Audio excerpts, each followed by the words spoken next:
Bonjour à toutes les filles. Alors dans le podcast d'aujourd'hui, je vais beaucoup vous surprendre et je vais même beaucoup remettre en cause ce qui vous paraît pourtant être des évidences. Parce que vous pensez fermement que lorsqu'un homme il n'est pas intéressé par vous ou qu'il préfère quelqu'un d'autre, c'est parce que vous n'êtes pas assez belle ou pas assez intelligente ou encore parce que votre boulot n'est pas assez intéressant. Donc du coup, après une rupture ou si vous n'arrivez pas à le conquérir, vous allez perdre confiance en vous et vous allez devenir complexé sur votre corps ou pour toute autre raison que je viens d'évoquer. Alors qu'en fait, ces qualités-là, même si elles rentrent en ligne de compte, bien sûr, ce ne sont pas les raisons fondamentales pour lesquelles il aura envie de s'engager avec vous. Parce que si vous y pensez bien, pour un homme, mais également pour une femme d'ailleurs, ce n'est pas ça qui nous donnera envie de rester. Et effectivement, tous les conseils que je vais vous donner dans cette vidéo, ils vont pouvoir s'appliquer autant aux hommes qu'aux femmes. Quelles que soient les qualités qui attirent notre attention sur une personne, ce qui va nous donner envie de rester, c'est le lifestyle de cette personne. La richesse de son réseau relationnel, le fait qu'elle sorte, qu'elle ait des loisirs, des passions, des amis. Et concrètement, si vous savez que grâce à cette personne, vous passerez plus souvent vos samedis soirs dans des soirées plutôt que devant Netflix, alors là, c'est banco. Et d'autant plus avec un homme, parce que pour les pousser à s'engager, il faut quand même présenter de sérieuses garanties. Il n'acceptera de perdre sa sacro-sainte liberté que s'il sent au plus profond de ses tripes que sa vie sera meilleure avec vous que sans vous. Alors surtout, restez bien jusqu'à la fin du podcast, parce que je vais vous donner des exemples concrets pour démultiplier votre pouvoir d'attraction grâce à votre lifestyle. Et le premier point, ça va être d'enrichir son cercle relationnel. Alors, je fais un petit aparté au passage, parce que si vous essayez de rencontrer des hommes en ligne en ce moment, je dis stop, ne faites plus rien avant d'avoir lu mon petit guide sur ces 7 choses à savoir absolument pour arrêter de vous faire avoir sur les sites de rencontres. Alors, c'est complètement gratuit, c'est cadeau et vous pouvez le télécharger dans la barre de description ci-dessous. Bon, alors je vous disais que la véritable qualité qui va être décisive dans votre séduction, c'est d'avoir un super lifestyle. Mais alors, c'est-à-dire concrètement, effectivement, ça va être déjà d'avoir un large cercle relationnel. Alors, je sais, c'est pas si simple, on n'est pas toute la meuf la plus populaire de la classe. Et puis, ça va pas forcément nous garantir de sortir toutes les semaines, parce que en général, entre 28 et 35 ans, quand tout le monde commence à être casé, que les enfants arrivent, c'est fini la bamboche. Bon, après, je vous rassure, ça va recommencer au moment de la crise de la quarantaine. Alors, en boîte, il n'y a que les gamins de 20 ans et les gens en crise de la quarantaine. Alors tout ça, c'est des questions très importantes. On va les aborder au fur et à mesure de mes vidéos parce que c'est ce genre de contradiction qu'il est très dur de débloquer mentalement. On va rester un petit peu figé dans nos actions à cause de ça parce qu'on ne voit pas vraiment comment en sortir. Bon, à un moment, moi j'étais à votre place, on est en couple depuis longtemps, tous les gens qu'on connaît aussi et plus personne ne sort. Même les invitations à dîner, elles se raréfient parce que avec les enfants, personne n'a le temps ni l'envie tout simplement. Mais je vous rassure, tout ça, ça n'est pas une fatalité. Moi, il y a 10 ans, j'avais une vie sociale totalement inexistante. Mais depuis ma crise de la quarantaine, que j'ai faite à 36 ans, c'est une toute autre histoire. Donc, je vais essayer de réfléchir un petit peu sur tous les mécanismes qui vont se jouer à ce niveau-là. Et je vous partagerai au fur et à mesure des méthodes concrètes. Alors, le premier mouvement, mais c'est toujours le plus compliqué. Et sortir de sa zone de confort et plonger dans l'inconnu, c'est toujours le plus compliqué. Mais je vous ferai une petite vidéo à venir bientôt sur la façon d'enrichir son cercle relationnel et son lifestyle. Alors, abonnez-vous bien, surtout parce qu'il y a beaucoup de contenu à venir qui va vous changer la vie. Deuxième point, ça va être d'avoir des passions et de les vivre pleinement. Bon, donc, avoir un super lifestyle, heureusement, ça n'est pas seulement lié à la richesse du cercle relationnel.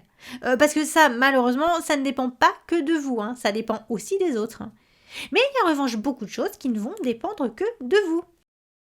Alors déjà, le fait que vous ayez des passions. Bon, être passionné, ça rend intéressant. La même personne qui en temps normal a l'air totalement terne, elle pourra s'illuminer lorsqu'elle parle de ses passions. D'ailleurs, je remarque que beaucoup de personnes vont rencontrer l'âme sœur autour de leur passion commune. Alors bien sûr du fait qu'elles aient cette passion en commun, bien sûr c'est évident, mais également tout simplement parce que quand on se livre à notre passion, on est le meilleur de nous-mêmes. On ne va pas être tout à fait la même personne que dans notre vie quotidienne. Comme je vous le disais, c'est tout notre être qui va s'illuminer. Donc surtout, emmenez votre crush dans votre univers. Si vous adorez la danse par exemple, emmenez-le à vos cours de danse et emmenez-le voir des spectacles de danse, même si vous pensez fermement que ça va le saouler. Et vous verrez que c'est pas du tout ce qui va se passer, et qu'au contraire, vous allez marquer des points parce qu'il vous verra rayonner. Ensuite, troisième point pour enrichir son lifestyle. C'est le vécu et les expériences de vie. Bon, ensuite, ça va être la richesse de vos expériences de vie, donc.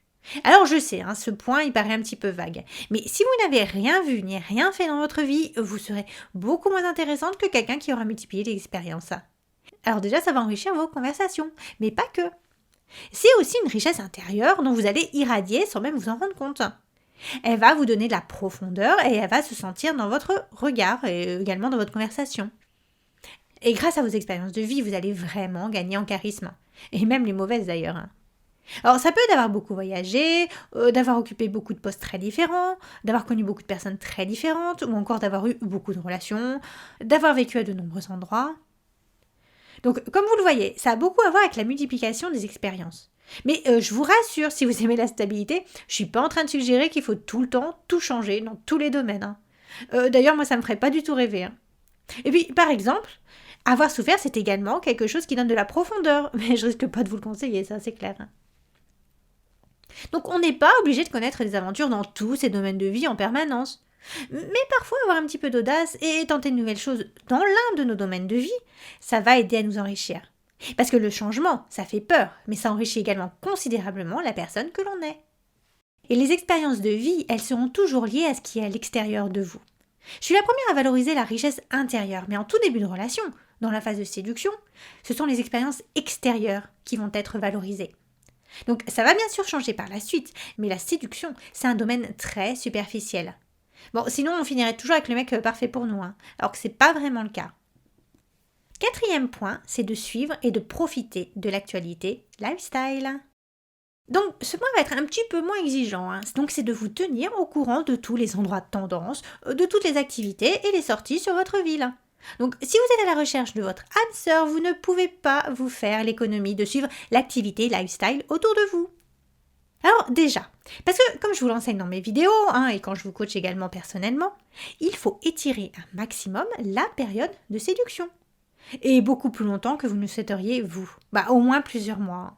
Il faut repousser absolument le moment où vous allez entrer en mode couple, sous peine de perdre l'homme. Et la période de séduction, c'est celle où les rendez-vous se font plutôt à l'extérieur et qu'il faut multiplier les activités nouvelles et excitantes. Cet homme, il doit comprendre qu'il n'y a qu'avec vous qu'il découvrira et testera toutes ces choses tellement excitantes. Parce qu'inconsciemment, vous savez quoi? En lui faisant découvrir toutes ces nouvelles activités, tous ces nouveaux lieux, des bars, des expos, des restos, tous ces loisirs auxquels il n'avait même pas pensé. D'une part, vous montrez que vous avez un lifestyle riche et intéressant, mais également, vous enrichissez son lifestyle à lui. Et ça, c'est hyper agréable, c'est hyper satisfaisant et épanouissant émotionnellement. Là, vous gagnez 10 000 points d'intérêt d'un coup. Bon, et vous le savez, les hommes, ils ont une réelle difficulté à analyser leurs sentiments et leurs ressentis. Et souvent, ils n'ont pas la moindre idée d'ailleurs de ce qu'ils ressentent pour vous.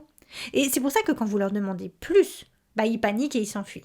Parce qu'ils ne savent pas ce qu'ils veulent ou ce qui est le mieux pour eux, tout simplement. Alors que vous, et ça je l'entends quotidiennement de votre part quand je vous coach, vous êtes persuadé qu'il a des sentiments forts pour vous. Et vous n'avez pas forcément tort d'ailleurs, c'est un fait, il peine à interpréter ce qu'il ressent. Et c'est pourquoi un homme il va prendre souvent conscience de ses sentiments dans le manque ou dans l'absence de l'autre. Donc vous aurez beaucoup de mal à l'amener à se dire « Waouh, mais j'aime trop cette fille !» Par contre, il n'aura aucun mal à analyser le fait qu'il passe de super bons moments avec vous et des moments super excitants. Et j'insiste sur le excitant. Si vous l'emmenez avec vous dans votre super lifestyle, s'il découvre avec vous des choses auxquelles il n'avait même jamais pensé, vous allez l'aider à faire un gros level up dans sa vie. Et ça, il saura que c'est possible que grâce à vous. Il n'aura aucun mal intellectuellement à réaliser qu'il a une vie plus riche et trépidante grâce à vous. Et que si vous quitte, il perdra ce bénéfice. Bon ouais, ils sont un petit peu handicapés avec leurs sentiments, donc il faut savoir gruger. 5e point, les hommes, ils aiment quand vous montrez ce que vous aimez et ce que vous voulez. Bon, concrètement, quand vous vous tenez au courant des lieux à la mode, vous allez éviter le moment gênant de « Ah, on va où maintenant Ah je sais pas, où tu veux. Ah je sais pas non plus, tu veux qu'on aille où ?»